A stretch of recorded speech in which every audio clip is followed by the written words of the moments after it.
En entrant dans le bureau privé pour nettoyer, la femme de ménage fredonnait une berceuse. Le millionnaire se figea. C'était la même chanson que sa fille avait entendue avant de disparaître il y a 26 ans. Ce qu'elle dit le laissa sans voix. Le ciel parisien se voilait d'une brume matinale quand Élodie Martin gravit pour la première fois les marches de marbre blanc de l'hôtel particulier de la Croix. Ses mains, rougies par des années de labeur, tremblaient légèrement en serrant l'anse de son vieux sac en cuir. À 28 ans, elle avait déjà vécu plus d'épreuves que beaucoup n'en connaîtraient jamais. Mais ce matin-là, quelque chose de différent palpitait dans l'air automnal. « Courage, ma fille !» murmura-t-elle en ajustant sa veste noire bon marché.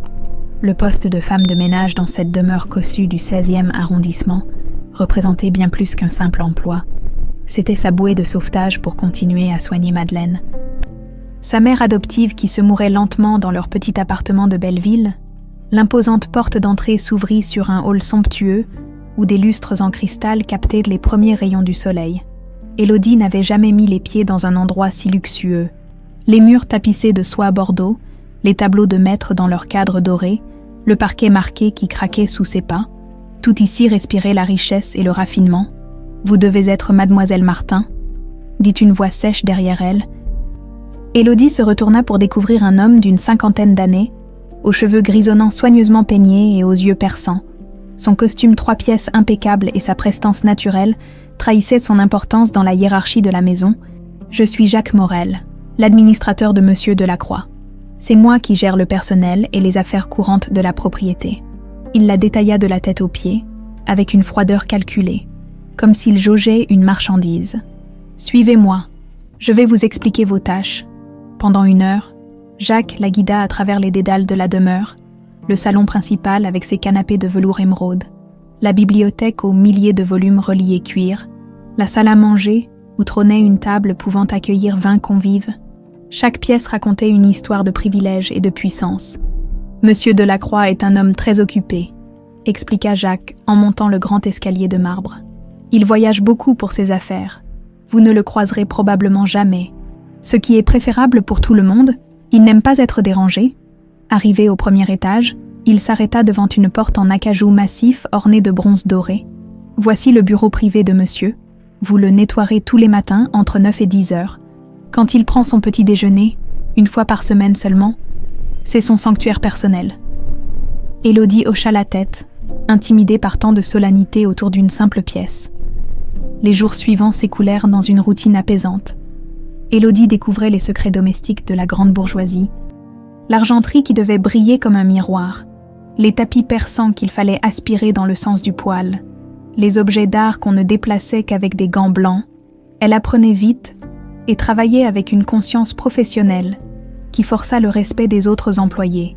Le vendredi matin de sa première semaine, Élodie pénétra dans le bureau de François Delacroix pour son nettoyage hebdomadaire. La pièce l'impressionnait toujours autant, le bureau d'époque Napoléon III, les fauteuils de cuir fauve, les bibliothèques remplies de livres d'économie et de philosophie. Sur les murs, des diplômes et des photos avec des personnalités politiques témoignaient du prestige de son propriétaire. Elle commença par épousseter délicatement les bibelots, puis s'attaqua au bureau lui-même. C'est en astiquant le sous-main de cuir qu'une mélodie lui vint aux lèvres. Comme ça, naturellement, une berceuse qu'elle fredonnait depuis l'enfance, un air tendre qui montait du plus profond de sa mémoire. Dodo, l'enfant d'eau, l'enfant dormira bientôt. Sa voix douce et mélodieuse emplit la pièce silencieuse.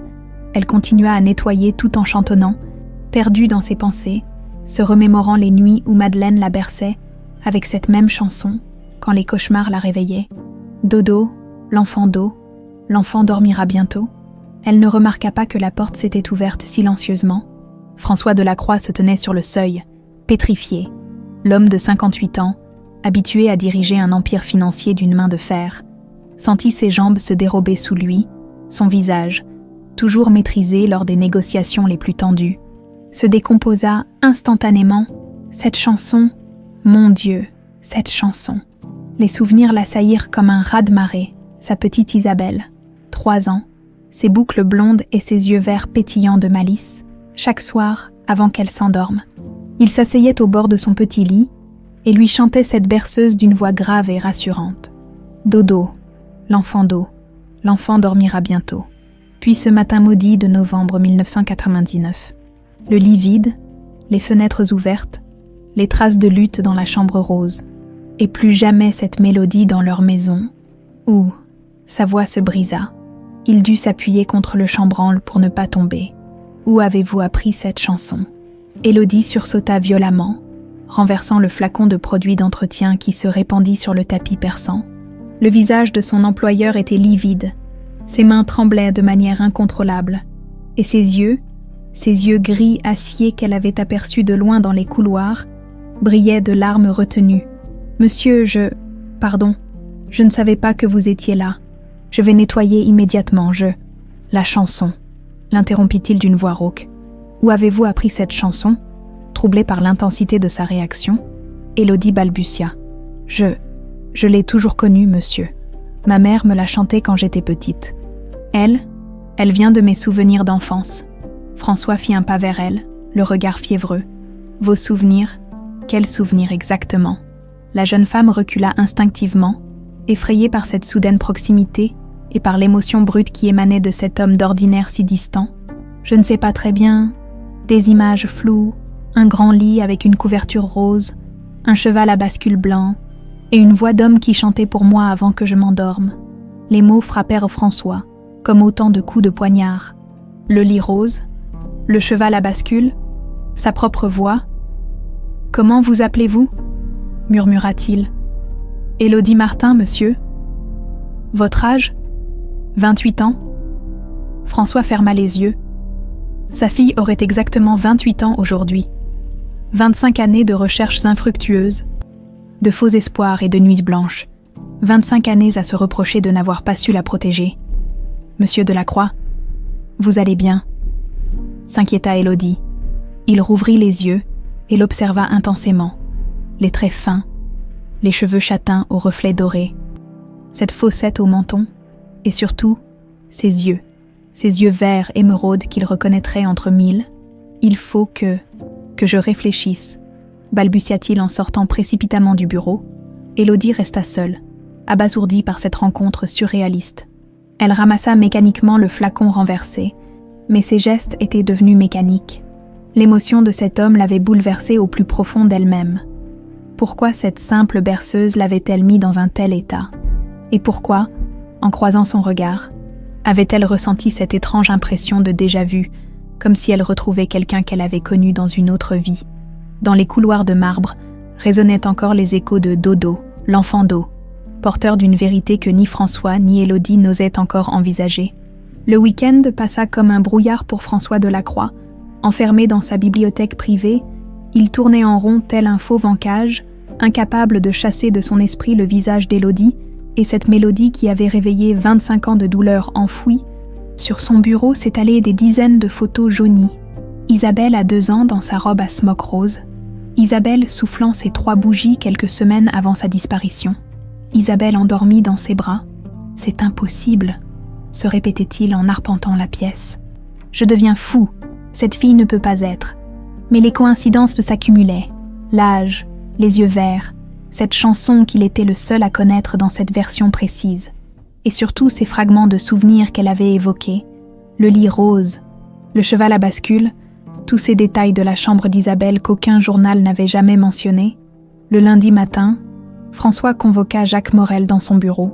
Son fidèle administrateur arriva avec sa ponctualité habituelle, un dossier sous le bras et son éternel air efficace. « Jacques, j'ai besoin que vous me trouviez tous les renseignements possibles sur notre nouvelle employée, Élodie Martin. » Le visage de Jacques se figea imperceptiblement, mais François était trop absorbé par ses pensées pour le remarquer. « Tout, vous m'entendez? Son lieu de naissance, sa famille, son passé. Je veux savoir d'où elle vient exactement. Puis-je vous demander pourquoi cet intérêt soudain pour une simple femme de ménage ?» demanda Jacques d'une voix qu'il s'efforçait de garder neutre. François hésita. Comment expliquer l'inexplicable? Comment dire qu'une berceuse avait fait ressurgir l'espoir fou que sa fille soit encore vivante? Disons que j'ai des raisons de croire qu'elle pourrait avoir un lien avec ma famille. Jacques sentit la sueur perler sur son front. Après toutes ces années, ces crimes revenaient-ils le hanter? Il avait pourtant pris toutes les précautions. Bien sûr, monsieur, je m'en occupe immédiatement. Pendant ce temps, à Belleville, Élodie préparait le petit déjeuner de Madeleine dans leur modeste cuisine. Sa mère adoptive, autrefois si robuste, n'était plus que l'ombre d'elle-même. Le cancer la rongeait impitoyablement, et les médecins ne lui donnèrent plus que quelques semaines. « Ma chérie, tu as l'air soucieuse », remarqua Madeleine en s'installant péniblement à la petite table. Élodie lui servit sa tisane et s'assit en face d'elle. Comment raconter cette étrange rencontre avec son employeur ? Il s'est passé quelque chose de bizarre au travail vendredi. Mon patron m'a entendu chanter la berceuse que tu me chantais petite, et il a eu une réaction très troublante. Le visage de Madeleine se crispa légèrement. Ses mains se mirent à trembler, mais Élodie attribua ce tremblement à la maladie. « Quelle berceuse ?» demanda-t-elle d'une voix blanche. « Tu sais bien, Dodo, l'enfant d'eau, celle que tu me fredonnais quand j'avais des cauchemars, il avait l'air de la connaître parfaitement. » Madeleine ferma les yeux. Après 25 ans, le passé la rattrapait enfin. Elle avait toujours su que ce jour viendrait, mais elle s'était bercée de l'illusion qu'elle emporterait ses secrets dans la tombe. « Madeleine, ça va. Oui, ma petite, c'est juste la fatigue. » Mais intérieurement, Madeleine Rousseau revoyait cette nuit de novembre 1999. Elle était alors gouvernante chez les Delacroix depuis 15 ans, dévouée corps et âme à cette famille qu'elle considérait comme la sienne. Hélène Delacroix, la mère d'Isabelle, traversait une période difficile et était devenue paranoïaque, jalouse de tous ceux qui approchaient son mari et sa fille.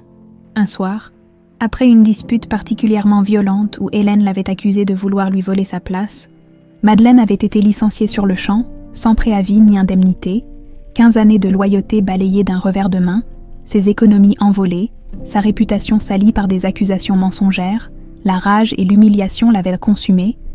Quand elle avait appris le projet de Jacques de faire enlever Isabelle pour toucher une rançon, elle n'avait pas cherché à l'en dissuader.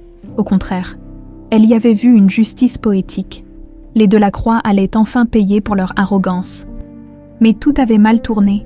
Cette nuit-là, en voyant la petite Isabelle terrorisée dans les bras des ravisseurs, Madeleine avait compris l'horreur de ce qu'elle avait contribué à déclencher. L'instinct maternel qu'elle avait développé en s'occupant de l'enfant pendant des années avait repris le dessus.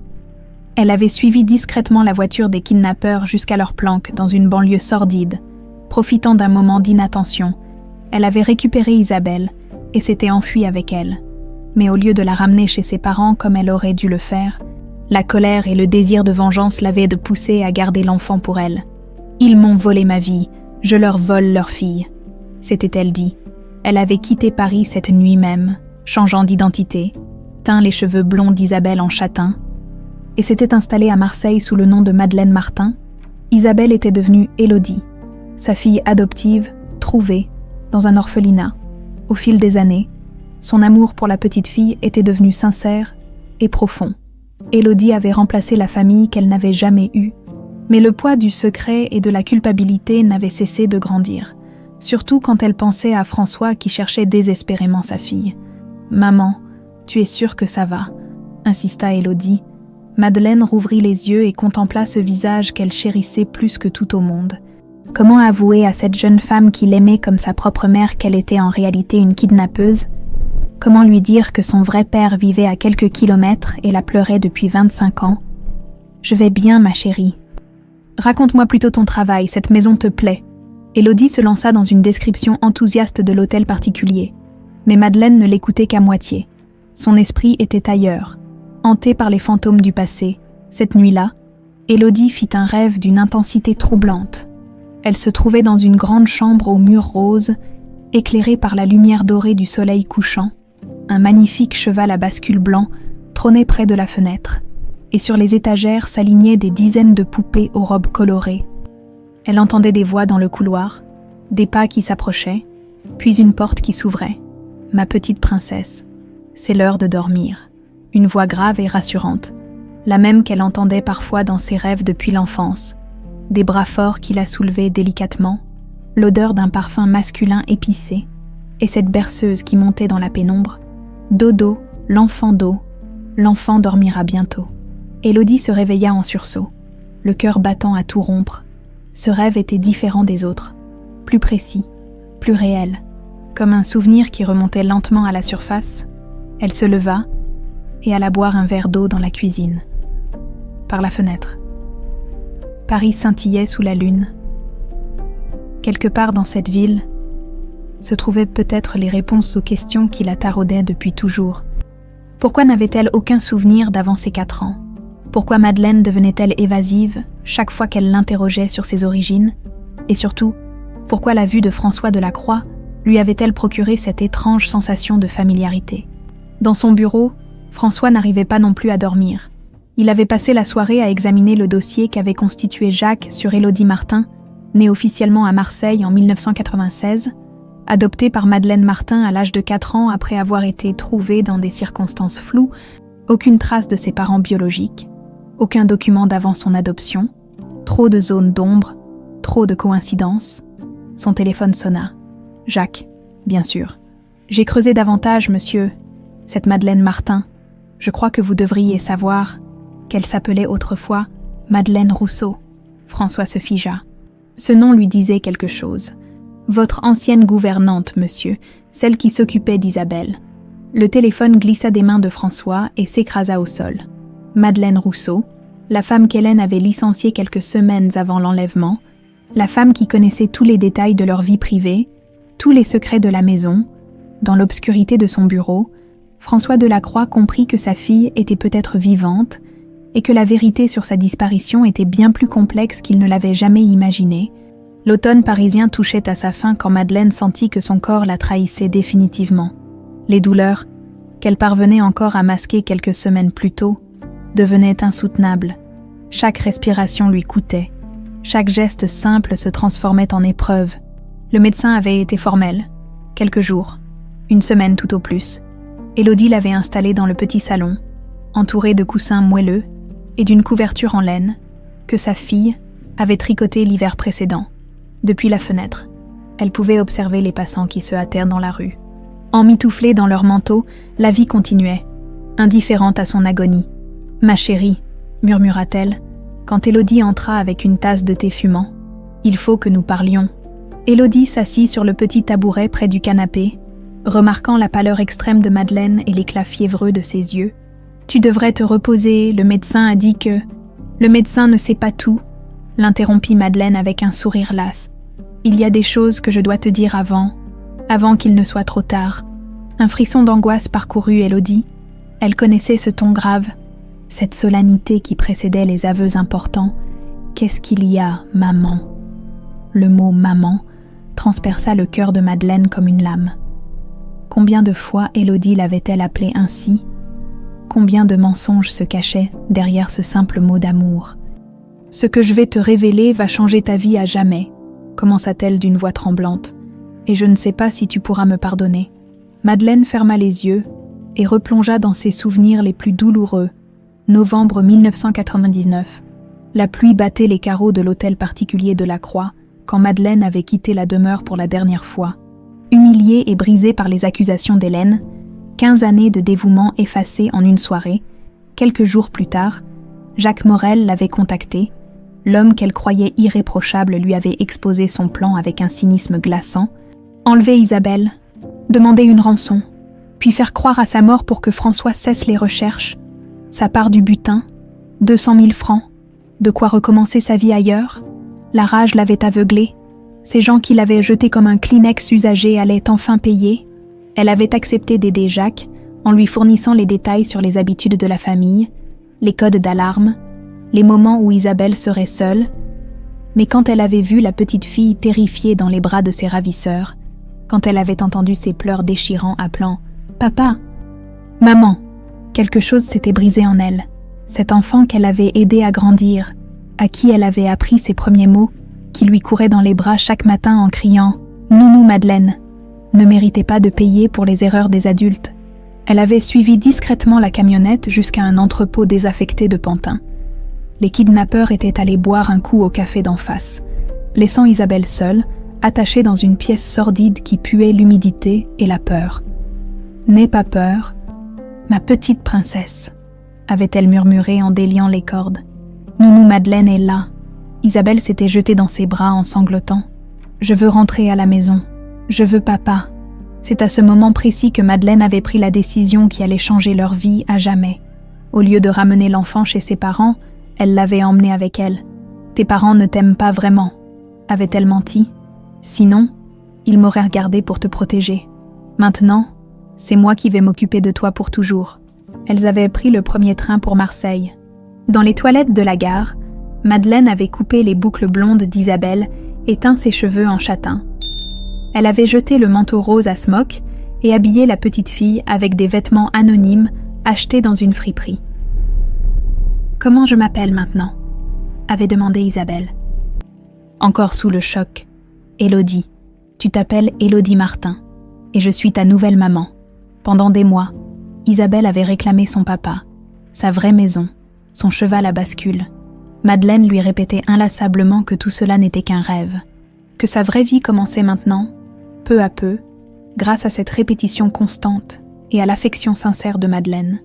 L'enfant avait oublié, seuls subsistaient quelques fragments, la berceuse que Madeleine continuait à fredonner, les bribes de souvenirs qui revenaient parfois dans ses rêves. « Tu comprends maintenant » murmura Madeleine, les joues baignées de larmes. « Tu n'es pas Élodie Martin, tu es Isabelle Delacroix, fille de François Delacroix, l'homme le plus riche du pays. » Élodie était pétrifiée. Les mots de Madeleine résonnaient dans sa tête comme des coups de tonnerre. Isabelle Delacroix. Ce nom éveillait en elle des échos lointains, des sensations familières. « Non, balbutia-t-elle. C'est impossible, tu es ma mère. Tu m'as trouvée dans un orphelinat. Tu me l'as toujours dit. J'ai menti, sanglota Madeleine. J'ai menti surtout. Je t'ai enlevée à ton vrai père par vengeance. Puis je t'ai gardée par égoïsme. Et au fil des années, cet égoïsme s'est transformé en amour véritable.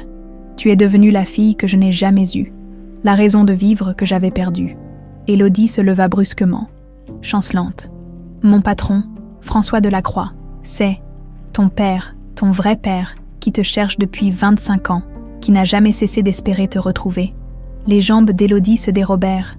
Elle s'effondra sur le sol, les mains plaquées sur le visage. Tout s'éclairait soudain. La réaction de François en entendant la berceuse, cette impression de déjà-vu, ces rêves récurrents du cheval à bascule et de la chambre rose. « Il faut que j'aille le voir, » dit-elle d'une voix blanche. « Il faut que je lui dise. »« Attends. » L'arrêta Madeleine.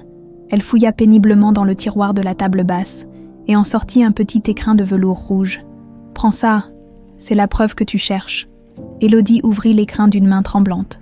À l'intérieur reposait un collier en or blanc, orné d'un pendentif en forme d'étoile serti de diamants. Dès qu'elle le vit, une vague de souvenirs déferla sur elle. Papa qui lui passait le collier autour du cou le matin de ses 3 ans. « Voilà ton étoile porte-bonheur, ma princesse. Elle te protégera toujours. » Le poids familier du bijou sur sa poitrine quand elle courait dans le jardin. Les mains rugueuses qui l'arrachèrent de son cou dans l'obscurité de l'entrepôt. « Je l'ai gardé toutes ces années, » murmura Madeleine, comme preuve et comme pénitence. Chaque fois que je le regardais, je me souvenais de ce que j'avais fait. Élodie serra le collier contre son cœur. Les larmes coulaient librement sur ses joues, mélange de joie et de douleur, de colère et de compréhension. « Pourquoi maintenant ? Pourquoi tu me dis tout ça maintenant ? Parce que je vais mourir, ma chérie, et parce que tu travailles chez lui, le destin, ou peut-être ma conscience, a décidé qu'il était temps de réparer mes erreurs. » Madeleine tendit une main faible vers Élodie. « Je sais que tu me détestes. Je sais que tu ne pourras jamais me pardonner d'avoir détruit ta famille, d'avoir volé 25 années de bonheur à ton père. Mais sache que chaque jour passé avec toi a été un cadeau. Tu m'as donné une raison de vivre, même si cette vie était construite sur un mensonge. » Élodie prit la main de Madeleine, si frêle maintenant qu'elle semblait pouvoir se briser au moindre contact. « Je ne te déteste pas, » murmura-t-elle. « Je suis en colère, je suis perdue, je ne sais plus qui je suis, mais tu es la seule mère que j'ai connue. Tu m'as aimée, protégée, élevée avec tendresse. Ça, personne ne peut l'effacer. » Un sourire de soulagement illumina le visage émacié de Madeleine. « Merci, ma petite étoile, merci de ne pas me haïr. » Elles restèrent ainsi, main dans la main, tandis que la nuit tombait sur Paris. Élodie, Isabelle, regardaient le collier briller dans la pénombre, comprenant que sa vie venait de basculer définitivement. Demain, elle devrait affronter François Delacroix et lui révéler la vérité. Demain, elle retrouverait un père qu'elle avait cru mort. Mais ce soir, elle voulait juste rester auprès de la femme qu'il avait aimée comme sa propre fille, malgré tous les mensonges. Malgré toute la douleur, dans quelques heures, Isabelle Delacroix renaîtrait de ses cendres. Mais Élodie Martin, elle, allait mourir pour toujours. Le lendemain matin, Élodie se présenta à l'hôtel particulier de la Croix avec une détermination qu'elle n'avait jamais ressentie auparavant. Le collier était soigneusement dissimulé dans la poche de sa veste, son poids familier contre sa poitrine, lui rappelant à chaque instant la vérité bouleversante que Madeleine lui avait révélée. Elle avait passé la nuit blanche, oscillant entre l'incrédulité et l'évidence. Tous les fragments de sa mémoire s'assemblaient enfin comme les pièces d'un puzzle longtemps incomplet. Cette voix grave qui la berçait dans ses rêves, cette impression de familiarité en croisant François, ces cauchemars récurrents où elle appelait un homme qu'elle ne parvenait jamais à voir distinctement. Mademoiselle Martin, l'accueillit Jacques Morel dans le hall d'entrée, son sourire habituel plaqué sur le visage. Vous avez l'air fatigué, tout va bien? Élodie le dévisagea avec une intensité nouvelle. Cet homme élégant et courtois était celui qui avait orchestré son enlèvement, qui avait brisé sa famille par cupidité. La rage montait en elle, mais elle se força à garder son calme. « Ça va, monsieur Morel, où puis-je trouver monsieur Delacroix ?» Jacques fronça légèrement les sourcils. Depuis quand une simple employée demandait-elle à voir le maître de maison? Monsieur Delacroix est dans son bureau, mais il ne faut pas le déranger. Il a des rendez-vous importants toute la matinée. C'est urgent, insista Élodie. Très urgent. Quelque chose dans son ton alarma Jacques. Cette assurance soudaine, cette détermination. Il sentit un frisson d'inquiétude le parcourir. « Je vais voir s'il peut vous recevoir », céda-t-il à contre-cœur. François était effectivement dans son bureau, mais il n'avait aucun rendez-vous depuis la révélation de Jacques sur l'identité de Madeleine Rousseau. Il tournait en rond, incapable de se concentrer sur quoi que ce soit. Il avait engagé un détective privé pour creuser davantage l'histoire d'Élodie, mais chaque heure qui passait renforçait sa conviction. Cette jeune femme était sa fille. « Monsieur !» annonça Jacques en passant la tête par la porte entrebâillée. « Élodie Martin souhaite vous voir. Elle dit que c'est urgent. » François bondit de son fauteuil. « Faites-la entrer immédiatement. » Jacques n'eut d'autre choix que d'obéir, mais il resta près de la porte. Feignant de ranger des dossiers tout en tendant l'oreille, Élodie entra dans le bureau, ses jambes tremblant légèrement. François se tenait debout près de la fenêtre, silhouetté contre la lumière matinale. En le voyant, elle fut frappée par une ressemblance qu'elle n'avait jamais remarquée. Ils avaient la même ligne de mâchoire, la même façon de pencher légèrement la tête quand ils réfléchissaient. « Monsieur Delacroix », commença-t-elle d'une voix qu'elle s'efforçait de garder ferme, « il faut que je vous dise quelque chose d'important. » François s'approcha lentement, son cœur battant si fort qu'il en avait mal à la poitrine. « Je vous écoute. » Élodie plongea la main dans sa poche et en sortit l'écrin de velours rouge. Elle l'ouvrit et tendit le collier vers François. « Est-ce que ceci vous dit quelque chose ?» François s'immobilisa complètement. Le collier qu'il tenait entre ses mains tremblantes était exactement identique à celui qu'il avait offert à Isabelle pour ses 3 ans.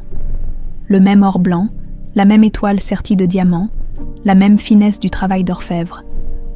Mais surtout, gravé au dos du pendentif, il retrouva l'inscription qu'il avait fait graver. « Pour ma petite étoile, papa qui t'aime. »« Mon Dieu » murmura-t-il, les larmes aux yeux. « Où avez-vous trouvé ça ?»« Madeleine me l'a donné hier soir », répondit Élodie, sa propre voix brisée par l'émotion. Avant de me révéler la vérité, François leva les yeux vers elle, n'osant plus respirer. « Quelle vérité ?»« Je ne suis pas Élodie Martin », dit-elle en détachant chaque syllabe. « Je suis Isabelle Delacroix. Je suis votre fille. » Le collier glissa des mains de François et tomba sur le tapis dans un petit bruit métallique. L'homme qui dirigeait un empire financier, qui était capable de garder son sang-froid dans les négociations les plus tendues, s'effondra littéralement. « Isabelle », souffla-t-il. « Ma petite Isabelle. » Il fit un pas vers elle, puis s'arrêta, comme s'il craignait qu'elle ne s'évapore si jamais il la touchait. « Comment est-ce possible? Nous avons cherché partout, pendant des années. Madeleine m'a tout raconté, » expliqua Élodie. Isabelle, en s'approchant à son tour. « Elle était votre gouvernante autrefois. Après son licenciement, elle a participé à mon enlèvement avec Jacques Morel. Mais ensuite, elle m'a sauvé des vrais kidnappeurs et m'a emmené à Marseille. » Le nom de Jacques fit l'effet d'une décharge électrique à François. Il se tourna vers la porte du bureau, mais son administrateur avait disparu. Jacques était derrière tout ça. C'est lui qui a tout organisé. Madeleine m'a dit qu'il avait des dettes de jeu et qu'il voulait toucher une rançon. François sentit une rage meurtrière monter en lui. Pendant 25 ans, il avait fait confiance à cet homme, l'avait considéré comme un ami, lui avait confié ses affaires les plus importantes. Et tout ce temps, Jacques savait où était Isabelle. Il savait que François se détruisait à la chercher, que cette disparition l'avait brisée et avait poussé Hélène au suicide. Mais la colère fut rapidement balayée par un sentiment infiniment plus puissant. L'amour paternel qui jaillissait de nouveau après 25 ans de dormance. Mes examens ADN le confirmeront, mais je n'en ai pas besoin. Murmura-t-il en s'approchant encore. Je le sais, ici, dit-il en posant la main sur son cœur. Dès que je t'ai entendu chanter cette berceuse, j'ai su, au fond de moi, j'ai toujours su. Isabelle ne put retenir ses larmes plus longtemps. Cet homme qui se tenait devant elle, ce visage ravagé par des années de chagrin, ses yeux qui brillaient d'un amour intact malgré le temps, c'était vraiment son père. « Papa », murmura-t-elle, ce mot remontant des profondeurs de sa mémoire retrouvée. François poussa un sanglot et ouvrit les bras. Isabelle s'y précipita comme elle l'avait fait 1000 fois dans son enfance. L'étreinte fut d'une intensité bouleversante. 25 ans de manque et de douleur qui s'évaporaient d'un coup. « Ma petite étoile », murmurait François en caressant ses cheveux. « Ma petite princesse, tu es revenue. » Ils restèrent ainsi plusieurs minutes, pleurant ensemble, se retrouvant après un quart de siècle de séparation. François respirait le parfum de sa fille, cette odeur familière qu'il avait cru ne jamais retrouver. Isabelle redécouvrait cette sensation de sécurité absolue qu'elle ressentait jadis dans les bras paternels. « J'ai tant de choses à te dire », murmura François. « Tant de choses à rattraper. Moi aussi, papa. Mais d'abord, il faut qu'on parle de Jacques. Madeleine m'a dit qu'il était dangereux, qu'il ne supporterait pas que la vérité éclate. » François se redressa, son expression se durcissant. « Il va me le payer. Chaque jour de souffrance, chaque nuit blanche, chaque larme versée, il va tout me rembourser. Il faut être prudent, » l'avertit Isabelle. Il a gardé ses secrets pendant 25 ans. Il ne se laissera pas faire facilement. François acquiesça, mais sa détermination était inébranlable. Il fallait d'abord mettre Isabelle en sécurité, puis s'occuper de Jacques. « Où habites-tu actuellement ?»« Dans un petit appartement à Belleville, avec Madeleine. Mais elle va mourir bientôt, le cancer. » François hocha la tête gravement. Malgré ce que cette femme avait fait, il lui était paradoxalement reconnaissant d'avoir aimé et protégé sa fille pendant toutes ces années. « Il faut que tu viennes t'installer ici immédiatement.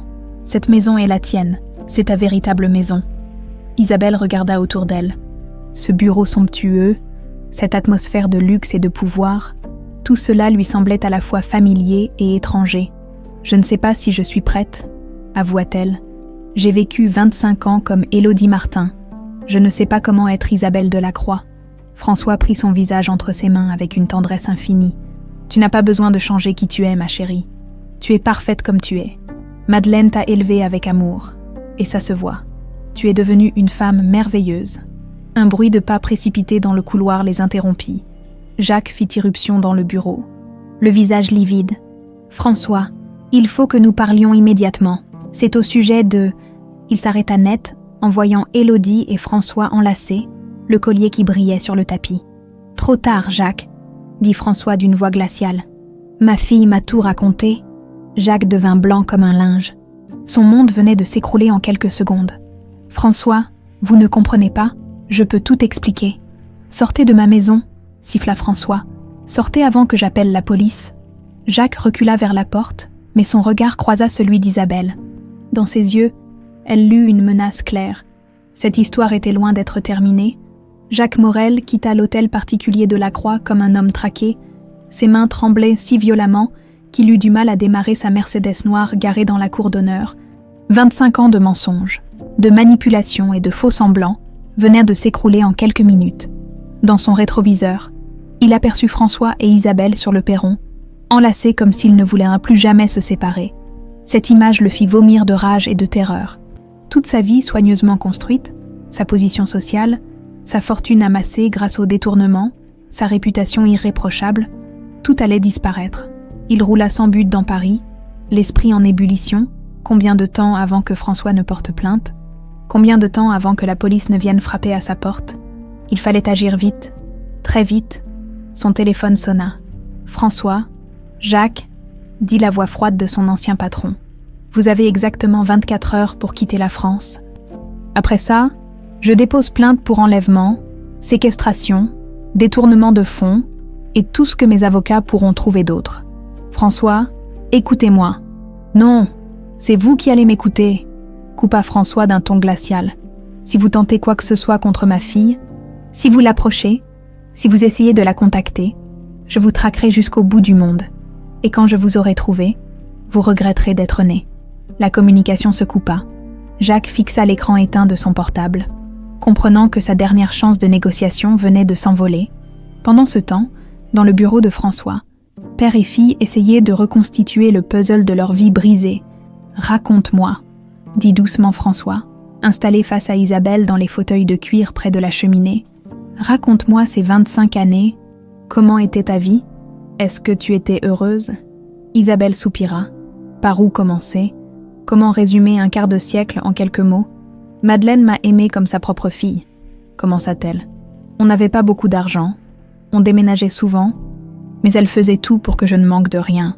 Elle travaillait parfois 16 heures par jour pour payer mes études. » François sentit sa gorge se serrer. Cette femme qui avait détruit sa famille avait aussi sauvé sa fille d'une existence potentiellement tragique. Elle m'a toujours dit que mes parents étaient bonnes morts dans un accident de voiture, que j'étais trop petite pour m'en souvenir.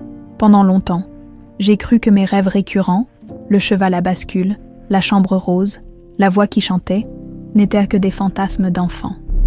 Et maintenant que tu sais la vérité, comment te sens-tu? Isabelle réfléchit longuement avant de répondre. Perdue, en colère, soulagée aussi. Bizarrement, toute ma vie, j'ai eu l'impression qu'il me manquait quelque chose, une pièce essentielle de moi-même. Maintenant, je comprends pourquoi. François se pencha vers elle, prenant délicatement ses mains dans les siennes. « Je veux que tu saches une chose, ma chérie. Pas un jour ne s'est écoulé sans que je pense à toi. J'ai engagé des dizaines de détectives. J'ai remué ciel et terre pour te retrouver. Ta mère, Hélène, elle n'a pas supporté ta disparition. Elle s'est donné la mort 2 ans après ton enlèvement. » Isabelle encaissa le choc. Sa mère biologique était morte, emportée par le chagrin de l'avoir perdue. « J'aurais dû être là pour l'empêcher. » murmura-t-elle. « Non, » dit fermement François.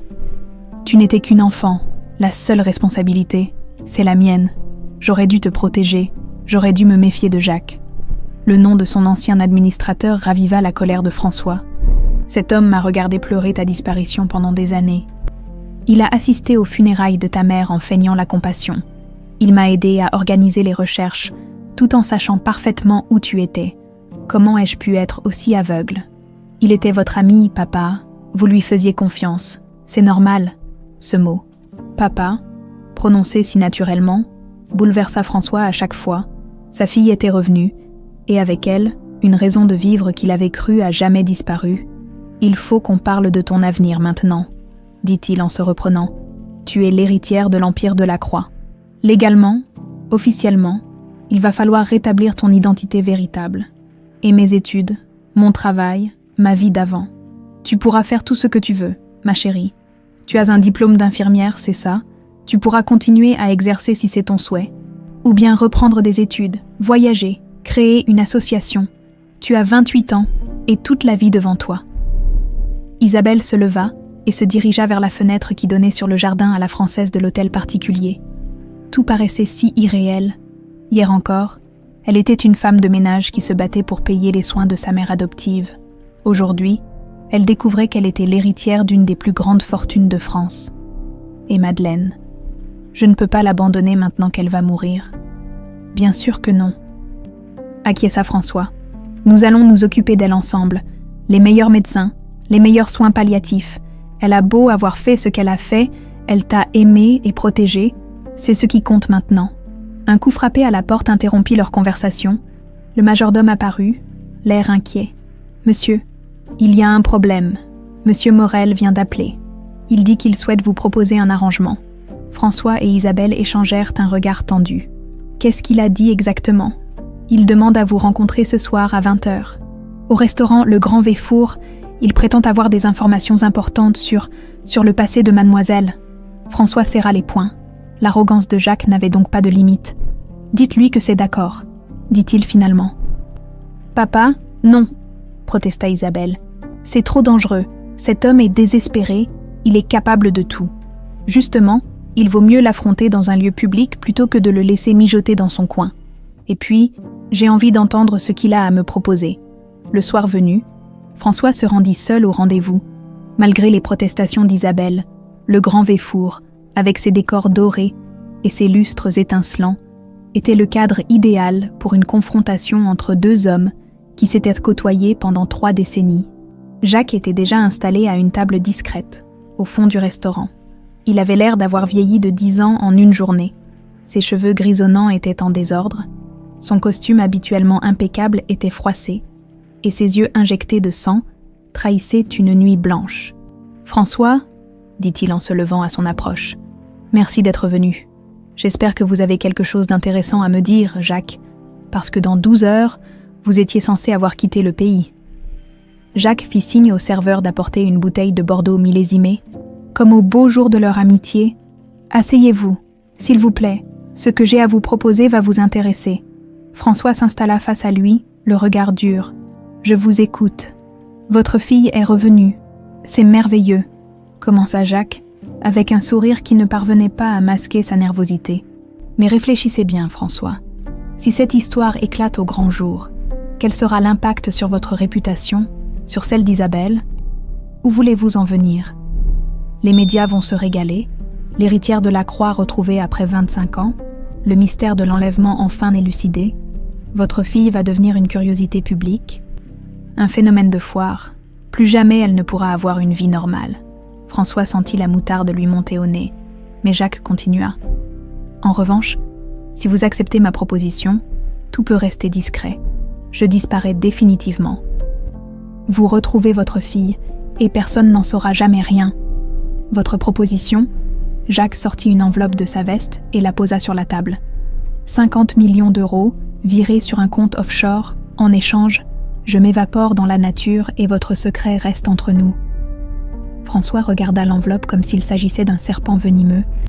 Vous voulez me faire chanter. J'appelle ça un arrangement à l'amiable. Pensez à Isabelle, François. Est-ce que vous voulez vraiment qu'elle passe le reste de sa vie avec cette étiquette collée au front, la fille kidnappée des Delacroix? François se leva lentement, sa colère contenue prête à exploser. « Jacques, vous venez de commettre votre dernière erreur. » Il prit son téléphone et composa un numéro. « Commissaire Dubois, c'est François Delacroix. J'ai un criminel à vous livrer. Restaurant Le Grand Véfour. Table 15. » Le visage de Jacques se décomposa totalement. « François, vous ne pouvez pas. »« Regardez-moi bien, Jacques, » dit François d'une voix glaciale. « Vous voyez cet homme en face de vous ? Ce n'est plus votre ami François. C'est le père d'Isabelle Delacroix. Et ce père va vous détruire méthodiquement, légalement et sans la moindre pitié. » Les sirènes de police commençaient déjà à retentir dans la rue. L'arrestation de Jacques Morel au Grand Véfour fit sensation dans les médias parisiens. Les journalistes se déchaînèrent autour de cette affaire rocambolesque. L'administrateur de confiance d'un magnate de la finance arrêté pour enlèvement et chantage. Mais François avait réussi à garder secrète l'identité de la victime, protégeant ainsi Isabelle de la curiosité malsaine du public.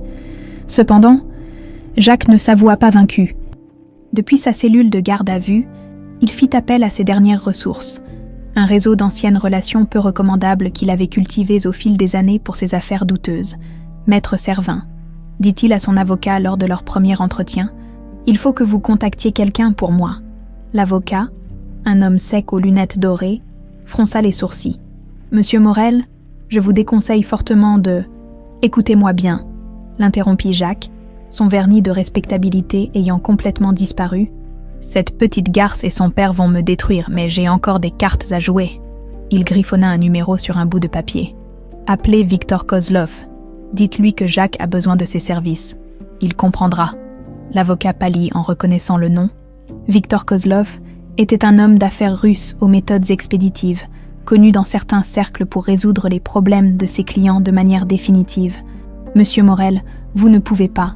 Faites-le, » siffla Jacques. « Où trouvez-vous un autre client pendant ce temps ?» Dans l'hôtel particulier de la Croix, Isabelle vivait ses premiers jours dans sa véritable maison comme dans un rêve éveillé. François avait fait remettre en état sa chambre d'enfant, conservée intacte depuis 25 ans comme un sanctuaire de la mémoire. En poussant la porte de cette pièce qu'elle avait vue en rêve des milliers de fois, Isabelle fut submergée par une vague d'émotions. Les murs roses, les rideaux à dentelle, le cheval à bascule blanc. Tout était exactement comme dans ses souvenirs fragmentés. « Je venais ici tous les soirs pendant des années », avoua François, debout sur le seuil. « Je m'asseyais sur ton lit et je t'imaginais en train de dormir. C'était ma façon de ne pas devenir fou. » Isabelle s'approcha de sa coiffeuse d'enfant et découvrit ses anciens jouets soigneusement disposés. Sa poupée préférée aux cheveux bouclés, ses livres d'images, sa dinette miniature. Sur la table de nuit trônait une photo d'elle à 3 ans, dans les bras de ses parents. Elle observa longuement le visage rayonnant de sa mère biologique. « Elle était belle », murmura-t-elle. « Tu lui ressembles énormément, surtout quand tu souris. » Mais les sourires étaient rares ces jours-ci. Malgré la joie des retrouvailles, Isabelle était rongée par l'inquiétude pour Madeleine, dont l'état se dégradait rapidement. « Il faut que j'aille la voir », dit-elle à François. « Je ne peux pas la laisser mourir seule. »« Bien sûr, ma chérie, nous irons ensemble. » Le voyage jusqu'à Belleville fut poignant. François découvrait l'univers modeste dans lequel sa fille n'avait grandi, si différent du luxe dans lequel il l'avait élevée ces 3 premières années. L'appartement de 2 pièces, avec ses meubles dépareillés et ses murs défraîchis, témoignait d'une vie de labeur et de sacrifice. Madeleine les attendait, allongée sur le canapé du salon, si fragile qu'elle semblait pouvoir s'envoler au moindre souffle. Quand elle vit François entrer, ses yeux s'emplirent de larmes. « Monsieur Delacroix », murmura-t-elle. « Je ne sais pas quoi vous dire. » François s'agenouilla près d'elle, prenant sa main décharnée dans la sienne. « Vous n'avez rien à dire. Vous avez aimé ma fille comme la vôtre. Vous l'avez protégée, éduquée, rendue heureuse. Comment pourrais-je vous en vouloir ?» Madeleine pleura de soulagement. Elle avait tant redouté la colère de cet homme qu'elle avait privé de sa fille. « Elle est extraordinaire », chuchota-t-elle en regardant Isabelle. « Intelligente, généreuse, courageuse, elle a été la lumière de ma vie. Elle le sera aussi de la mienne, » répondit François avec émotion. Ils passèrent l'après-midi ensemble, Madeleine racontant des anecdotes sur l'enfance d'Isabelle, François partageant ses souvenirs des 3 premières années. Peu à peu, les pièces du puzzle se remettaient en place. Mais au moment de repartir, Madeleine agrippa le bras d'Isabelle avec une force surprenante. « Ma chérie, il faut que je te dise quelque chose d'important. Jacques, il ne s'avoue jamais vaincu. Quand il était plus jeune, avant de travailler pour ton père, il fréquentait des gens dangereux, des hommes qui n'hésitent pas à faire du mal pour de l'argent. Qu'est-ce que tu veux dire ? S'il se sent vraiment menacé, il pourrait essayer de vous éliminer. Toi et ton père, il a les contacts pour ça. » François échangea un regard inquiet avec Isabelle. Il avait sous-estimé la dangerosité de son ancien administrateur. De retour à l'hôtel particulier, François renforça immédiatement la sécurité. Il engagea une équipe de garde du corps professionnelle et fit installer un système d'alarme sophistiqué. Mais l'angoisse de Madeleine s'avéra prophétique. 2 jours plus tard, Victor Kozlov débarquait à Paris. L'homme était une montagne de muscles. Avec un visage balafré et des yeux froids comme l'acier, il s'installa dans un hôtel discret du 11e arrondissement et commença sa surveillance. L'avocat de Jacques lui avait fourni tous les renseignements nécessaires. Les habitudes de François et Isabelle, leurs déplacements, les failles possibles dans leur protection. Victor était un professionnel. Il ne laisserait rien au hasard. Le 3e soir, Isabelle insista pour retourner voir Madeleine, malgré les objections de François. « Papa, elle va mourir d'un jour à l'autre. Je ne peux pas rester cloîtrée ici pendant qu'elle agonise seule. » François céda, à condition qu'elle soit accompagnée par 2 gardes du corps. Mais Victor avait anticipé cette visite. Il connaissait l'adresse de Madeleine et savait qu'Isabelle ne pourrait pas résister longtemps à l'envie de la revoir. Il avait recruté 2 complices, des hommes de main expérimentés, qui ne posaient jamais de questions. Le plan était simple. Éliminer Isabelle et Madeleine dans l'appartement, faire croire à un cambriolage qui avait mal tourné. François, privé une seconde fois de sa fille, ne s'en remettrait jamais. Isabelle arriva à Belleville vers 20h. Escortée par ses 2 gardes du corps, l'un d'eux resta dans la voiture, l'autre l'accompagna jusqu'à l'appartement. Aucun d'eux ne remarqua la camionnette noire garée de l'autre côté de la rue. À l'intérieur, Madeleine dormait d'un sommeil agité. La morphine ne parvenait plus à calmer complètement ses douleurs. Isabelle s'installa près d'elle, lui tenant la main et lui murmurant des mots doux. « Je suis là, maman. Je ne te laisserai pas. » Vers 22h, le garde du corps monta vérifier que tout allait bien. C'est à ce moment que Victor et ses hommes passèrent à l'action. Ils neutralisèrent d'abord silencieusement le garde resté dans la voiture, puis s'attaquèrent à celui de l'étage. Malgré sa formation militaire, l'homme ne put rien faire contre 3 adversaires armés et déterminés. Isabelle entendit le bruit sourd d'une chute dans le couloir. Son sang se figea. Elle se dirigea vers la porte d'entrée et découvrit son garde du corps inconscient, peut-être mort. Prise de panique, elle se précipita vers le téléphone pour appeler son père. Mais la ligne avait été coupée. Son portable n'avait pas de réseau. Des pas lourds résonnèrent dans l'escalier. Il montait lentement, méthodiquement. Isabelle se rua vers la chambre de Madeleine et la secoua délicatement. « Madeleine, réveillez-vous, il faut qu'on se cache. » Mais la malade était trop faible pour bouger. Elle ouvrit péniblement les yeux et comprit immédiatement le danger. « Va-t'en » murmura-t-elle. « Sauve-toi par la fenêtre de la cuisine. Il y a une échelle de secours. Je ne vous abandonnerai pas. Si, tu dois vivre pour ton père, pour votre famille retrouvée. » Les pas s'étaient arrêtés devant la porte. Quelqu'un manipulait la serrure avec des outils professionnels. Isabelle hésita une seconde de trop.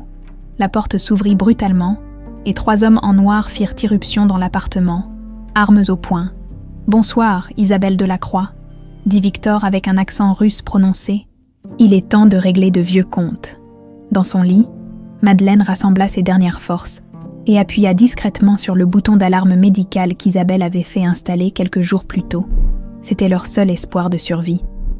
L'appartement de Belleville baignait dans une tension mortelle. Victor Kozlov et ses 2 complices avaient pris position dans le petit salon, leurs armes pointées alternativement sur Isabelle et sur Madeleine, qui gisait impuissante dans son lit médicalisé. « Asseyez-vous », ordonna Victor en désignant une chaise à Isabelle. Son français était correct malgré l'accent slave qui rendait chaque mot menaçant. Isabelle obéit lentement, son esprit fonctionnant à toute vitesse pour trouver une issue. L'échelle de secours de la cuisine semblait inaccessible maintenant. Les 3 hommes bloquaient tous les passages, et elle ne pouvait pas abandonner Madeleine. « Vous savez pourquoi nous sommes là ?» demanda Victor en s'installant confortablement sur le canapé défraîchi. « Jacques vous envoie », répondit Isabelle d'une voix qu'elle s'efforçait de garder ferme. Jacques Morel est un homme intelligent. Il comprend que certains problèmes nécessitent des solutions définitives. L'un des complices, un homme chauve aux bras couverts de tatouages, ricana sinistrement. Le patron a été clair. Ça doit ressembler à un cambriolage qui a mal tourné. 2 femmes seules, l'une malade, l'autre qui résiste. Les flics n'y verront que du feu. Madeleine, malgré sa faiblesse extrême, parvint à articuler quelques mots. « Laissez ma fille tranquille. C'est moi que vous voulez. » « Votre fille » Victor éclata d'un rire glacial. « Cette petite comédie a assez duré, Madame Rousseau. Nous savons exactement qui est qui dans cette histoire. » Il se pencha vers Isabelle, ses yeux froids la scrutant comme un prédateur évalue sa proie. « Isabelle Delacroix, héritière de l'empire financier. La petite princesse retrouvée après 25 ans, Jacques nous a tout raconté. Votre mort va anéantir votre père une seconde fois. Et cette fois, il ne s'en remettra jamais. Pendant ce temps, dans l'hôtel particulier du 16e arrondissement, François faisait les 100 pas dans son bureau. Isabelle était partie depuis plus de 2 heures et ne répondait pas à ses appels. Une angoisse sourde montait en lui. Il composa le numéro du garde du corps resté avec elle. Pas de réponse. Puis celui du chauffeur. Le téléphone sonnait dans le vide. « Quelque chose ne va pas », marmonna-t-il en décrochant son téléphone fixe. Il appela directement le commissaire Dubois, qui dirigeait l'enquête sur Jacques Morel. « Commissaire, ma fille est en danger. Elle est allée voir Madeleine Rousseau à Belleville et je n'arrive plus à la joindre. » Monsieur Delacroix, du calme. Vos hommes sont des professionnels. Justement, s'ils ne répondent pas, c'est qu'il s'est passé quelque chose de grave. Dubois perçut la panique dans la voix de François et prit la mesure de la situation. « Donnez-moi l'adresse exacte. J'envoie une patrouille immédiatement. » François n'attendit pas. Il monta dans sa Bentley et fila vers Belleville, ses pneus crissant sur l'asphalte mouillé par la pluie d'automne. Dans l'appartement, la situation se dégradait rapidement. Victor consulta sa montre. 22h30, il est temps d'en finir, annonça-t-il à ses complices. Marco, va chercher ce qu'il faut dans la cuisine. Il faut que ça ressemble à une effraction. L'homme chauve disparut dans la kitchenette et revint avec un couteau de cuisine qu'il fit miroiter sous la lumière du plafonnier. « Qui commence » demanda-t-il avec un sourire sadique. « La vieille d'abord » décida Victor. Ensuite, la petite princesse. Isabelle bondit de sa chaise. « Non, si c'est moi que vous voulez, prenez-moi. Laissez Madeleine mourir en paix. » Touchant, ironisa Victor. « Mais les ordres sont les ordres. » Marco s'approcha du lit de Madeleine, le couteau à la main. La mourante ferma les yeux, murmurant une prière silencieuse. C'est à cet instant que retentirent les sirènes dans la rue. « Merde !» jura Victor en se précipitant vers la fenêtre. Les flics, par les voilages, il aperçut 2 voitures de police qui se garaient en bas de l'immeuble, gyrophares allumés. « Comment ils ont su ?» gronda Marco. « On se casse !» ordonna Victor, par l'escalier de service. Mais le 3e complice, qui était resté silencieux jusque-là, secoua la tête. « Patron, on ne peut pas partir comme ça. Si ces 2-là survivent, elles vont tout raconter aux flics. Jacques nous tuera. » Victor réfléchit rapidement. Les pas des policiers résonnaient déjà dans la cage d'escalier principale. « Tu as raison, Dimitri. On termine le travail. Vite fait !» Il pointa son arme vers Isabelle. « Désolée, princesse, mauvaise pioche. » Au moment précis où Victor allait presser la détente, la porte d'entrée explosa sous le coup de pied d'un policier en tenue. Mais ce n'étaient pas les forces de l'ordre qui firent irruption en premier. François Delacroix surgit comme une furie, ayant devancé les policiers dans l'escalier. En voyant sa fille menacée par l'arme de Victor, il n'hésita pas une seconde. « Isabelle !» cria-t-il en se jetant entre elle et le tueur. Et le coup partit, la détonation résonna dans le petit appartement comme un coup de tonnerre. François s'effondra, du sang rouge vif tachant sa chemise blanche. « Papa !» hurla Isabelle en se précipitant vers lui. La suite ne fut qu'un chaos indescriptible. Les policiers firent irruption, armes au poing. Victor et ses complices tentèrent de résister, mais ils étaient pris au piège dans l'appartement exigu. Marco reçut une balle dans l'épaule en essayant de s'enfuir par la fenêtre. Dimitri se rendit sans résistance. Quant à Victor, il fut maîtrisé après une courte lutte. Isabelle était agenouillée près de son père, pressant ses mains sur la plaie pour stopper l'hémorragie. « Papa, restez avec moi. Ne me laissez pas. » François ouvrit les yeux difficilement. Son visage était livide, mais un sourire faible éclairait ses traits. « Ma petite étoile, tu n'as rien. »« Non, papa, grâce à vous, mais il faut tenir bon. Les secours arrivent. J'ai eu si peur de te perdre une 2e fois. Vous ne me perdrez plus jamais, je vous le promets. » Les ambulanciers arrivèrent dans un concert de sirènes. Ils s'affairèrent autour de François, posant un garrot, installant une perfusion, préparant le transport d'urgence. « Il faut l'emmener immédiatement », annonça le médecin urgentiste. « Il a perdu beaucoup de sang. » Pendant qu'on évacuait François, Isabelle se tourna vers Madeleine. Sa mère adoptive respirait encore.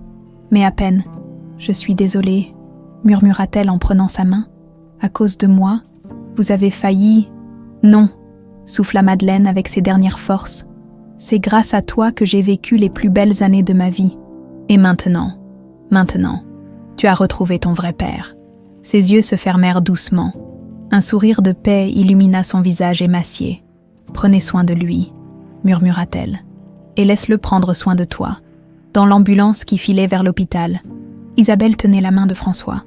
Il délirait à cause de la perte de sang, revivant en boucle la nuit de son enlèvement. « Isabelle, où es-tu ? Papa arrive. Papa va te sauver.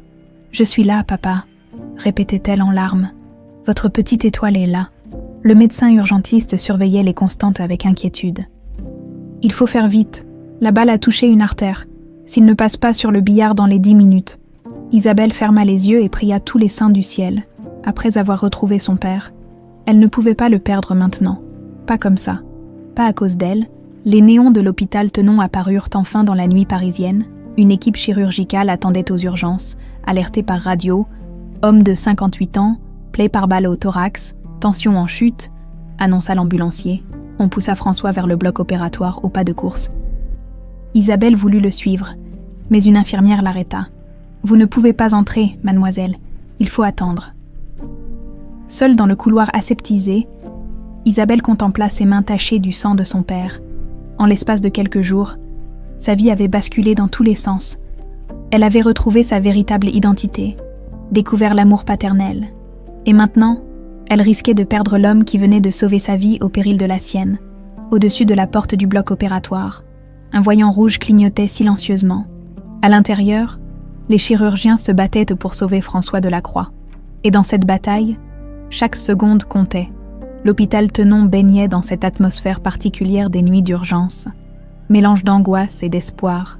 Isabelle arpentait le couloir du service de chirurgie depuis 3 heures. Ses pas résonnant sur le linoléum usé, chaque fois qu'une porte s'ouvrait, elle sursautait, espérant voir apparaître un chirurgien avec de bonnes nouvelles. Le commissaire Dubois était arrivé peu après minuit pour prendre sa déposition. L'homme, la cinquantaine bedonnante et les yeux fatigués, s'était montré étonnamment compatissant. « Les 3 hommes sont en garde à vue », lui avait-il annoncé. Victor Kozlov a des antécédents impressionnants. Assassinat, extorsion, trafic en tout genre, votre père et vous avez eu une chance inouïe. Une chance, avait répété Isabelle amèrement. Mon père est en train de se vider de son sang sur une table d'opération. Il est vivant, c'est déjà un miracle. Maintenant seule, Isabelle regardait par la grande baie vitrée Paris qui s'éveillait lentement. L'aube pointait timidement, teintant le ciel de rose et d'or.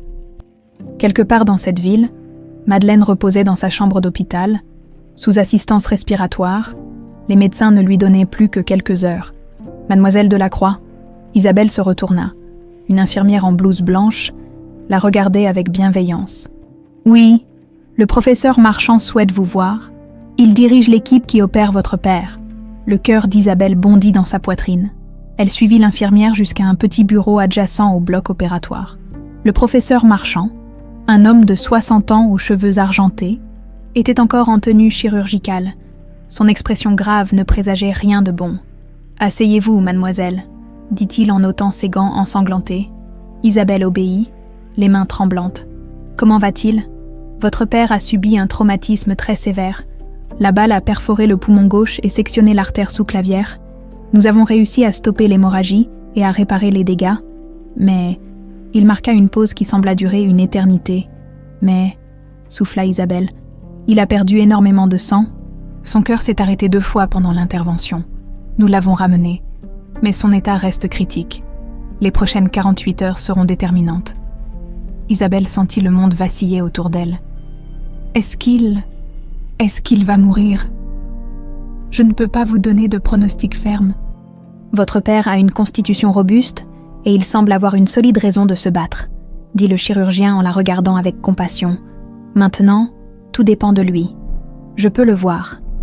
Il est en réanimation, sous sédation profonde, mais oui. Vous pouvez lui rendre visite quelques minutes. » Isabelle suivit le professeur à travers un dédale de couloirs jusqu'au service de réanimation. L'endroit était oppressant, rempli du bip incessant des moniteurs et du souffle régulier des respirateurs artificiels. François reposait dans le lit numéro 3, relié à un enchevêtrement de tubes et de fils. Son visage, habituellement si expressif, était d'une pâleur cadavérique. Sur l'écran du moniteur cardiaque, une ligne verte dessinait les battements de son cœur en montagnes russes irrégulières. « Papa », murmura Isabelle en s'approchant du lit. Elle prit sa main, si froide qu'elle en fut effrayée. Les doigts, qui avaient dirigé un empire financier, semblaient maintenant fragiles comme du cristal. « Je suis là, papa. Votre petite étoile est là. » Aucune réaction. François respirait grâce au ventilateur. Inconscient du monde qui l'entourait, Isabelle approcha une chaise du lit et s'installa pour ce qui allait être la plus longue veille de sa vie. Les heures s'écoulaient avec une lenteur insupportable, ponctuée par les visites des infirmières qui venaient en vérifier les constantes et ajuster les perfusions. Vers midi, le commissaire Dubois revint avec des nouvelles de l'enquête. « Jacques Morel a tout avoué », annonça-t-il. Confronté aux témoignages de ses complices, il n'avait plus le choix. Il a reconnu l'enlèvement, les détournements de fonds et le contrat sur votre vie. « Combien d'années de prison ?» demanda Isabelle sans quitter François des yeux. « Avec toutes les charges retenues, il ne sortira jamais. Et ses complices russes non plus. Cette justice tardive ne procurait aucune satisfaction à Isabelle. Tout ce qui comptait maintenant, c'était la survie de son père. En fin d'après-midi, une infirmière l'informa que Madeleine souhaitait la voir une dernière fois. Déchirée entre son père et sa mère adoptive, Isabelle prit finalement la décision de s'absenter quelques heures. L'hôpital Saint-Louis, où avait été transférée Madeleine, se trouvait de l'autre côté de Paris. Le trajet en taxi lui sembla interminable. Elle ne cessait de penser à François. Seule dans son lit de réanimation, Madeleine était méconnaissable. Le cancer et les événements de la nuit avaient précipité son déclin.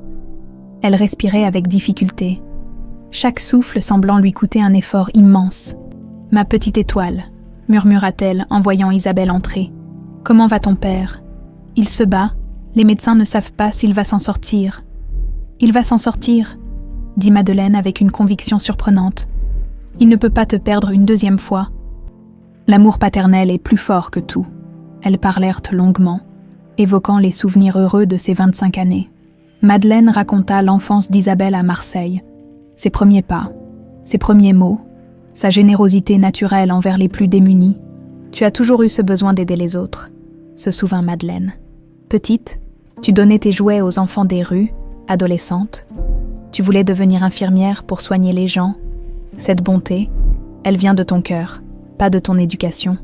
Vous m'avez appris à aimer. »« Maman », répondit Isabelle en serrant la main décharnée de Madeleine. « Sans vous, je n'aurais jamais eu cette capacité. » Madeleine sourit faiblement. « Maintenant, il faut que tu apprennes à recevoir de l'amour aussi.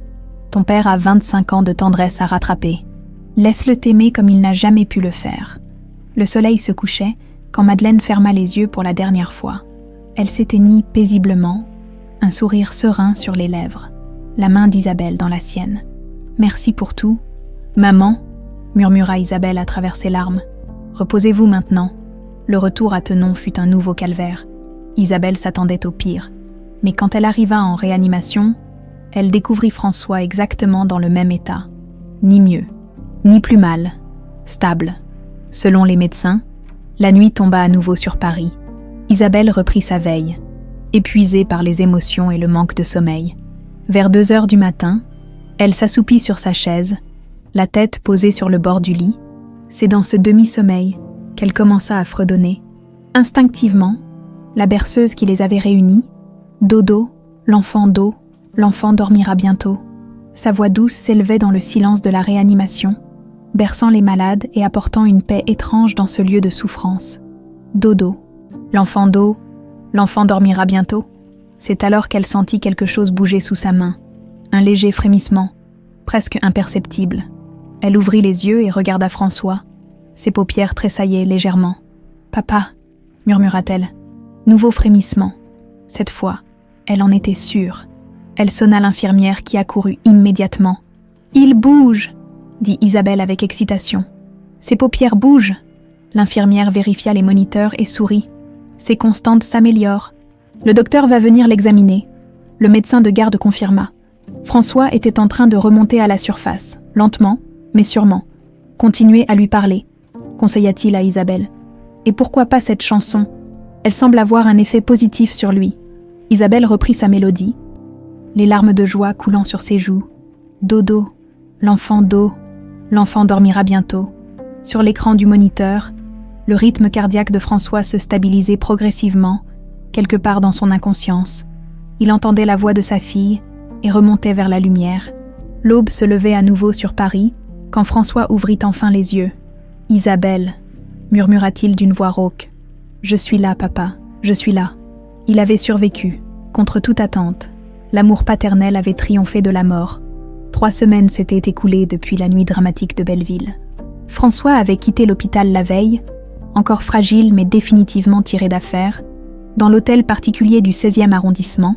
Père et fille rattrapaient laborieusement 25 années de séparation. Ce matin-là, assis dans la bibliothèque face à un petit déjeuner qu'ils prenaient ensemble depuis son retour, François observait Isabelle avec une tendresse mêlée d'émerveillement. Elle lui préparait ses médicaments avec la précision d'une infirmière professionnelle, vérifiant les dosages et les horaires comme elle l'avait fait pour Madeleine. « Tu n'es pas obligé de me materner ainsi, » dit-il avec un sourire. « Je ne suis pas encore gâteux. Les médecins ont dit que vous deviez prendre vos médicaments à heure fixe, répliqua Isabelle en lui tendant ses cachets. Et puis, j'aime prendre soin de vous. J'ai l'impression de rattraper le temps perdu. François avala ses comprimés en grimaçant. Les anti-inflammatoires avaient un goût exécrable, mais il ne s'en plaignait pas. Être vivant pour râler contre ces médicaments était déjà un miracle en soi. « Raconte-moi encore », demanda-t-il comme chaque matin. « Raconte-moi tes études d'infirmière. » Isabelle sourit. Cette soif de détails sur sa vie passée était touchante. François voulait tout savoir. Ses notes à l'école, ses premiers chagrins d'amour, ses rêves d'adolescente, ses peurs d'enfant, comme s'il tentait de reconstituer mentalement tous ces moments auxquels il n'avait pas eu droit. « J'ai failli abandonner en 2e année, raconta-t-elle. Les stages étaient épuisants et Madeleine travaillait tellement pour payer mes études que je me sentais coupable. Qu'est-ce qui t'a fait continuer ? Un patient, un vieil homme qui mourait seul. Sa famille l'avait abandonné parce qu'il avait perdu sa fortune au jeu. Je restais avec lui après mes heures de service. Je lui tenais la main. Je l'écoutais parler de sa jeunesse. Quand il est mort, il m'a dit que j'étais la seule personne qu'il avait traitée avec dignité dans ces derniers mois. François hocha la tête. Ému, sa fille avait hérité de sa bonté naturelle. Malgré les épreuves, leur conversation fut interrompue par l'arrivée du majordome, qui semblait embarrassé. « Monsieur, le commissaire Dubois souhaite vous voir. Il dit que c'est urgent. » François et Isabelle échangèrent un regard inquiet. L'enquête sur Jacques et ses complices était-elle terminée ? Y avait-il de nouveaux développements ? Le commissaire entra quelques minutes plus tard, porteur d'un épais dossier. Son expression grave n'annonçait rien de bon. « Monsieur Delacroix, mademoiselle » salua-t-il en s'asseyant dans le fauteuil que François lui désignait. « J'ai des nouvelles importantes concernant Jacques Morel. Il va être jugé quand ?» demanda François. « C'est plus compliqué que ça » soupira Dubois. En fouillant dans ses affaires pour constituer le dossier d'accusation, nous avons découvert l'ampleur de ses malversations. C'est bien pire que nous l'imaginions. Il ouvrit son dossier et en sortit plusieurs chemises cartonnées. Détournement de fonds, faux en écriture, corruption d'agents publics, blanchiment d'argent. Jacques Morel a utilisé votre entreprise comme une lessiveuse géante pendant des années. Le visage de François se décomposa. Combien, d'après nos experts comptables, au minimum 50 millions d'euros, peut-être plus, il avait mis en place un système très sophistiqué. Sociétés écrans, comptes offshore, fausses factures. François s'affaissa dans son fauteuil. 50 millions d'euros, une fortune pour la plupart des gens, mais surtout une brèche béante dans la comptabilité de son groupe. Il y a autre chose. Continua Dubois d'un air gêné. Les autorités fiscales et la brigade financière vont ouvrir une enquête sur votre entreprise. Ils vont éplucher tous vos comptes, tous vos contrats, même si vous êtes innocent, ça va prendre du temps et pendant ce temps, mes affaires vont péricliter, compléta François amèrement. Les clients vont fuir, les banques vont se méfier, la presse va se déchaîner. Isabelle prit la main de son père, sentant sa détresse. « Papa, nous allons nous en sortir. Tu ne comprends pas ? » « Ma chérie, » dit François en secouant la tête, « Jacques ne s'est pas contenté de voler de l'argent. Il a miné les fondations même de l'empire que j'ai passé ma vie à construire. » Dubois acquiesça tristement. « Il y a pire. Jacques a avoué qu'il avait délibérément saboté certains de vos projets pour mieux dissimuler ses détournements. Le contrat avec les Japonais qui a capoté l'année dernière, les retards sur le chantier de la Défense. Tout était calculé. » François ferma les yeux. 30 ans de travail acharné, de sacrifice, de réussite. Tout cela détruit par l'homme en qui il avait le plus confiance. « Qu'est-ce qui va se passer maintenant ?» demanda Isabelle. « Jacques sera jugé, bien sûr, avec toutes les charges qui pèsent contre lui. Il risque 20 ans de prison. Mais le mal est fait. » Après le départ du commissaire, François et Isabelle restèrent longtemps silencieux dans la bibliothèque. Le poids de la révélation pesait sur leurs épaules comme une chape de plomb. « Je suis désolée, ma chérie, » murmura finalement François. « Je voulais te retrouver pour te donner un empire. Et au final, je ne peux te léguer que des ruines. Papa, regardez-moi, » dit Isabelle en prenant son visage entre ses mains. « Vous croyez que ça m'intéresse, votre argent ? Vous croyez que c'est pour ça que je suis revenue. Mais tu es l'héritière des Delacroix, tu. Je suis votre fille, point final. Riche ou pauvre, peu importe. Vous avez risqué votre vie pour me sauver. Vous m'avez donné l'amour paternel que je cherchais depuis toujours. C'est ça, mon héritage. François sentit les larmes monter à ses yeux. Tu ne comprends pas. Sans l'entreprise, sans la fortune, nous ne serons plus rien, plus personne ne nous respectera. Et alors, répliqua Isabelle avec fougue, Madeleine et moi, on a vécu 25 ans sans un sou. On était heureuses quand même. L'argent ne fait pas le bonheur, papa. Facile à dire quand on n'a jamais manqué de rien. Détrompez-vous. J'ai manqué de l'essentiel, vous. Cette simple phrase bouleversa François. Sa fille avait raison. Qu'importèrent les millions, les titres, les honneurs. L'essentiel était là, dans cette bibliothèque, entre un père et sa fille retrouvés. Dans les semaines qui suivirent, la prédiction de Dubois se vérifia. La presse financière se déchaîna contre le scandale de la Croix. Les journaux titrant sur l'empire bâti sur le mensonge ou la chute d'un géant aux pieds d'argile. Les clients annulaient leurs contrats, les banques gelèrent les crédits, les actionnaires paniquaient. François regardait son œuvre de toute une vie s'écrouler jour après jour. Mais étrangement, il ne ressentait plus cette angoisse viscérale qui l'aurait tué quelques mois plus tôt. La présence d'Isabelle à ses côtés transformait chaque épreuve en défi surmontable. « Nous vendrons la maison s'il le faut », déclara-t-il un soir où ils faisaient les comptes. « Nous prendrons un appartement plus petit, nous recommencerons à zéro. Nous recommencerons ensemble », corrigea Isabelle. « C'est tout ce qui compte. » Le procès de Jacques Morel eut lieu 3 mois plus tard. Dans un palais de justice bondé de journalistes et de curieux, François et Isabelle témoignèrent avec dignité, racontant leur calvaire sans jamais chercher la vengeance. Jacques, amaigri et vieilli par la détention, évita leur regard tout au long de l'audience. Quand le président du tribunal lui demanda s'il avait quelque chose à dire pour sa défense, il se leva péniblement. « Je voudrais présenter mes excuses à François Delacroix et à sa fille, » dit-il d'une voix brisée. « J'ai détruit une famille par cupidité. J'ai volé 25 années de bonheur à un père et à sa fille. Aucune condamnation ne pourra jamais réparer ce mal. » Il fut condamné à 22 ans de prison ferme. Victor Kozlov et ses complices écopèrent de 15 ans chacun, en sortant du tribunal.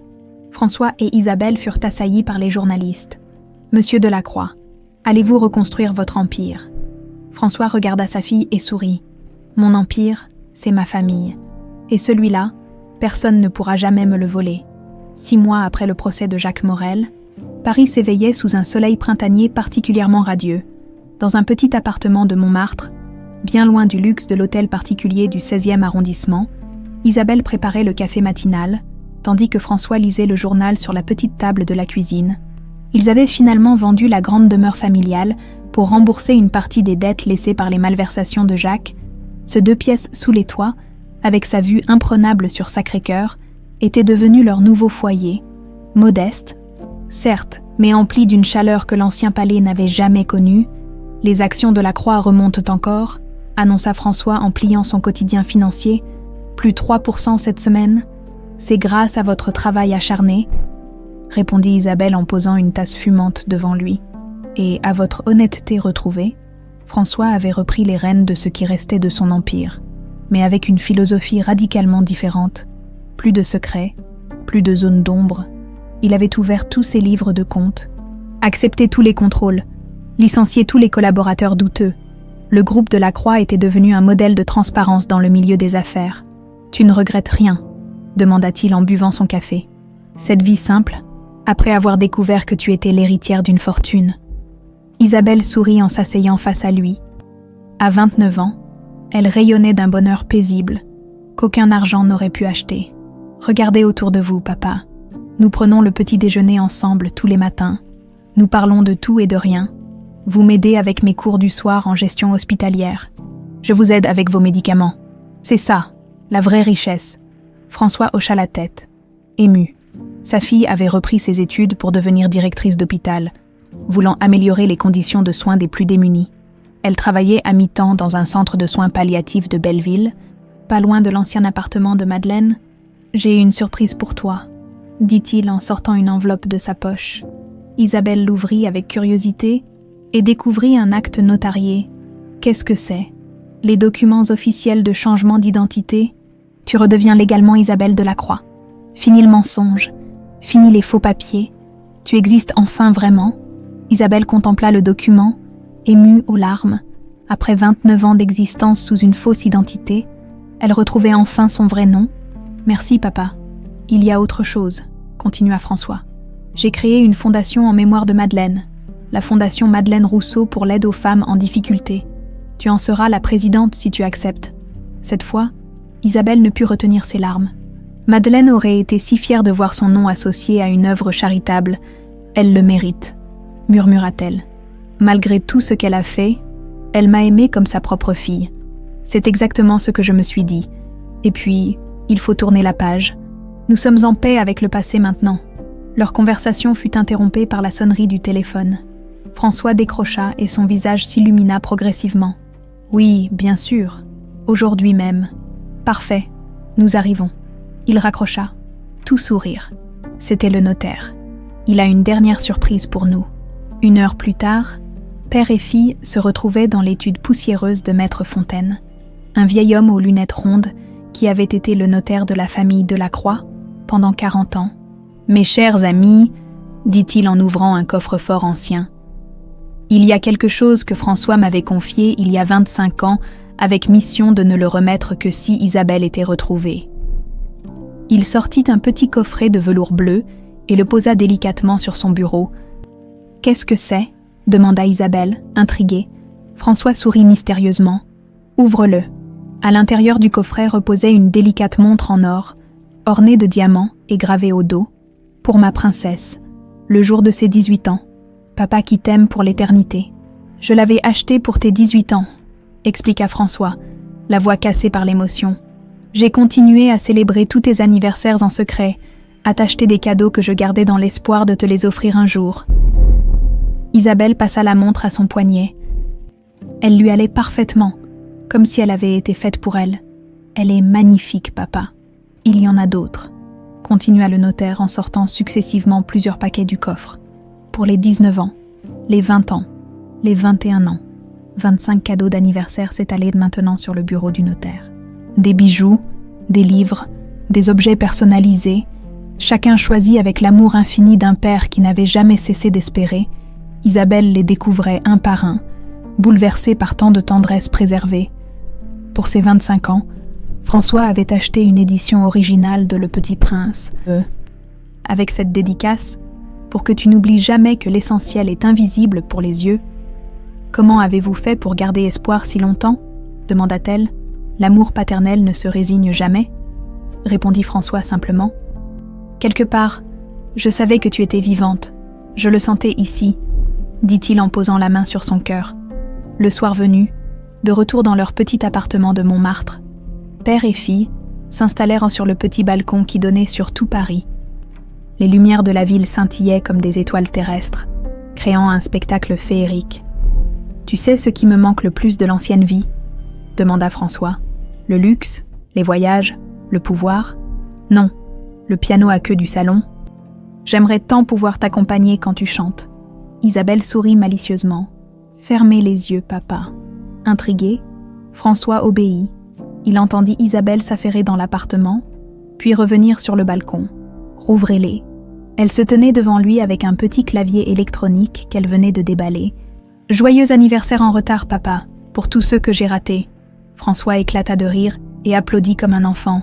« Tu es merveilleuse, ma petite étoile. » Il posa le clavier sur la petite table du balcon et fit quelques gammes. Ses doigts retrouvaient instinctivement la mélodie qu'il avait fredonnée 1000 fois en pensant à sa fille disparue.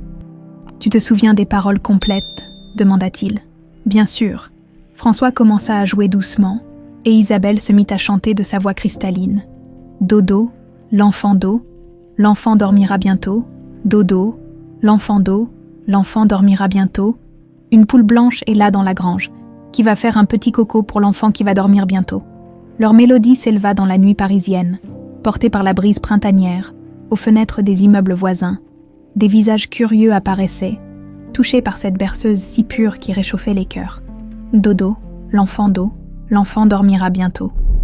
François et Isabelle chantaient ensemble, leurs voix se mêlant en parfaite harmonie. Le père et la fille, séparés pendant 25 ans par la méchanceté des hommes, réunis pour l'éternité par la magie de l'amour. Quand la dernière note s'éteignit, ils restèrent enlacés sur ce petit balcon qui dominait Paris. Peu importèrent les épreuves qu'ils avaient traversées, les fortunes perdues, les années volées.